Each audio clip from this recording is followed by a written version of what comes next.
Thanks for connecting. And if you like what you hear, please share. Started serving the Lord and going to church at 20 is the day I cut up my fake ID is at 20. So when I turned 21, I started really just trying to pursue living a life for God. Well, I was born and raised in Texas. And so Texas is still partially home. It's kind of like a bloodline, I think, for Texans. It's like once Texas is in your blood, it's like if you were to say you're a European, you're Texan.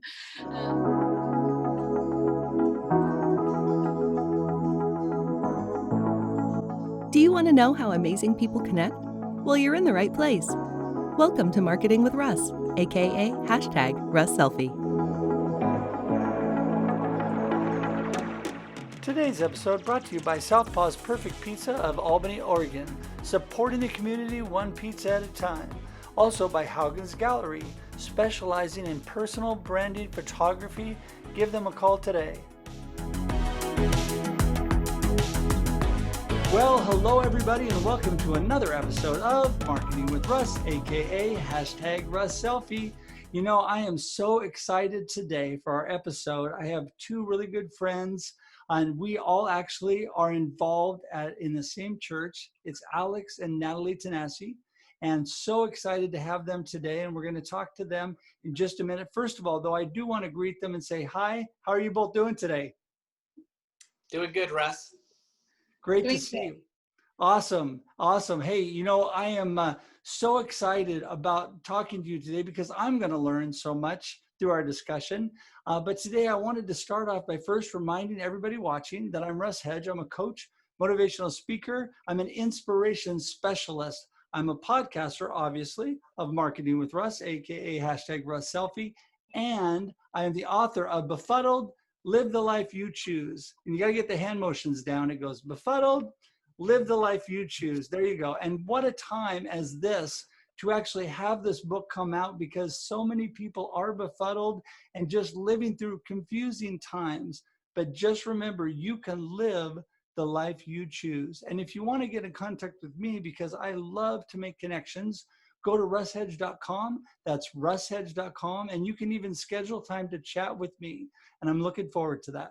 So without any further ado, I'm going to welcome in Alex and Natalie. How are you guys doing? Doing great. Happy to be here.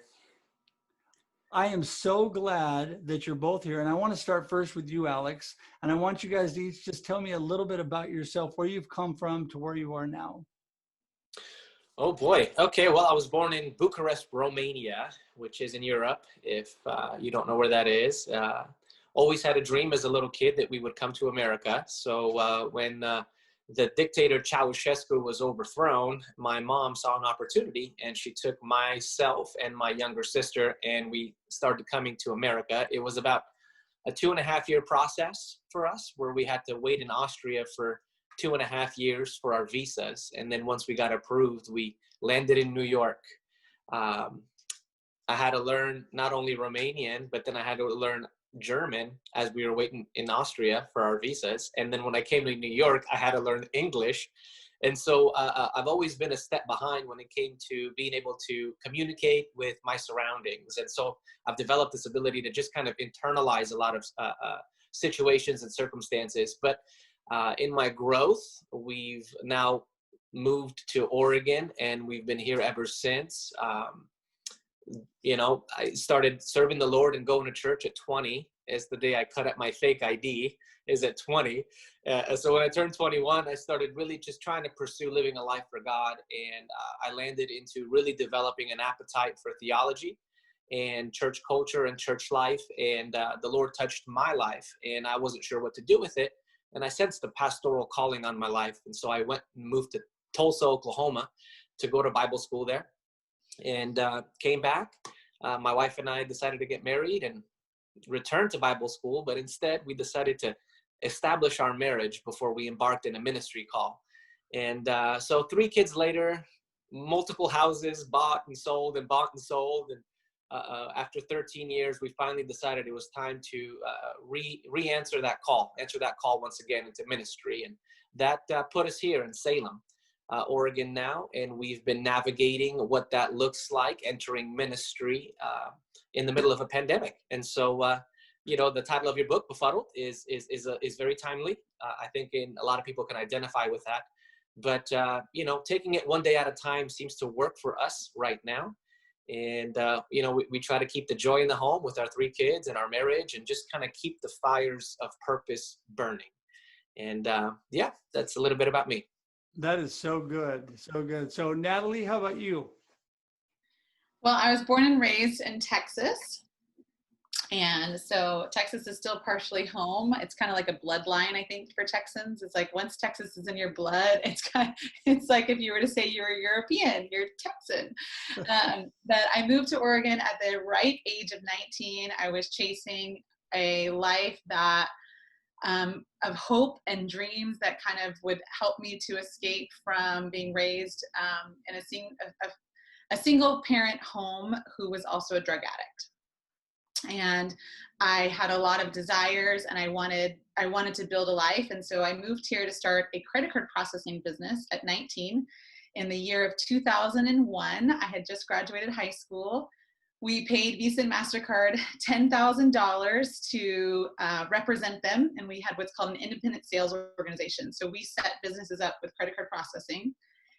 And then 9/11 happened not long after I moved to Oregon, and it was a wild ride. I sold that business at 26, and in the middle of there, I rediscovered my desire for the things of God. I started going to a church where I met my husband, and my life radically changed in that I discovered purpose beyond just being a business owner. I was a business owner, and I identified myself, my self-worth, my value under that umbrella of identity. And when I started going to church, I rediscovered a new identity that was greater than all the other identities, that really helped give me purpose and peace in some of these other giftings and callings. And I pursued that. Met my husband. We have 3 children. We have lived in the Hillsborough area since 2001 until just this year, when we moved to Salem to launch a campus in the middle of a pandemic. And so in the middle of that, I've owned numbers of businesses and pursued different things to kind of sustain a passion and purpose, but also a calling. So juggling those things and enjoying the ride and helping as many people as I can along the way. Well, there you go. It's interesting because you both have mentioned passion and purpose, and this, during this time, I think, is when we really need to have a firm grasp on our foundation and our purpose in life. And with the 3 of us, obviously it's in the Lord, but there's so many things in your purpose with what we do within this life. Actually, one of the chapters of my book is called Purpose in the Midst of Chaos. And yes, we're in the midst of chaos right now. And I didn't write it about COVID necessarily, but we're in the midst of that. But, in the midst of all you guys have gone through, you mentioned, 9/11 and now going through the pandemic and all the things we're doing. And you guys are looking at piloting and planting a new campus with our church. There's been a ton going on, and trying to raise a family at the same time. What really, other than God, really keeps you the most grounded and on target for what you're doing? That's a great question, Russ. I have to remind myself not to put my expectation on a certain outcome of our efforts. It has to be like this, or else it's considered a failure. Or I have to perform at this level and accomplish these things, or else I'm a failure. It helps me to slow down and not be so outcome based, but make sure I take every day to do something that's inching me closer to where I want to be. And I think that makes things manageable. We went through the first lockdown of COVID, and finding a location to host our services in South Salem was nearly pretty impossible. And so we began questioning the purpose. Did I make a mistake in coming here during this time and answering this call to launch a service? And we navigated that. We just postponed some things. And now that we did find a location and we were getting ready to start, here comes the second round of lockdowns again. And this idea, this almost, did I make a mistake? Here I am putting it out again, and now it's a failure. And I have to remind myself that just as we're moving closer and closer to making the dream a reality, it doesn't mean that there won't be any setbacks or challenges to get me to question the conviction with which I answered the call to ministry. Did I answer the call to ministry and to serve the Lord and to help Family Life launch a South campus because I thought it was going to be easy, or did I do it because I believe that it was God calling us to that? And when I begin to slow down and put the pressure of this really launching back on God, it puts things in perspective to where there are things that are beyond my control that I don't need to carry the weight and the pressure of. I have to reserve that energy and that emotional resilience to recluse and take care of my family. And that's kind of been tough, is when those pressures come into my family walls.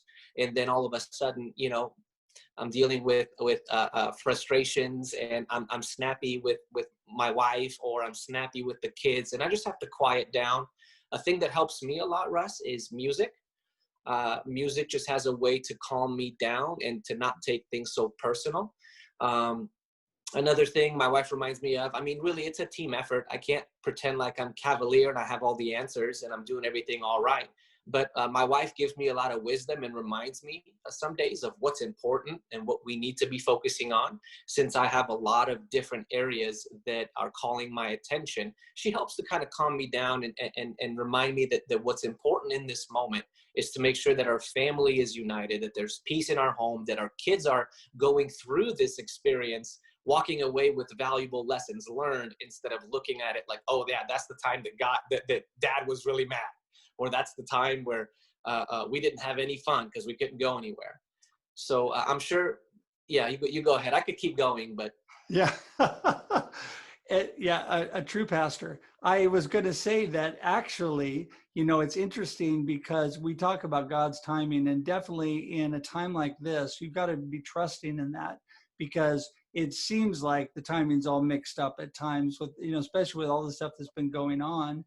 And really being consistent and persistent in what you feel God's called you to during this time, I think is so critical. And, you know, starting with your foundation with God and then your family is always, if you don't have that together, as you guys both know, then where do we go from there? So I wanted to jump to you, Natalie, really quickly here with the time we have left. I wanted you to talk a little bit on how you got called into, I know you're working with women in your movement, where you're doing speaking and different things. Tell us a little bit about that.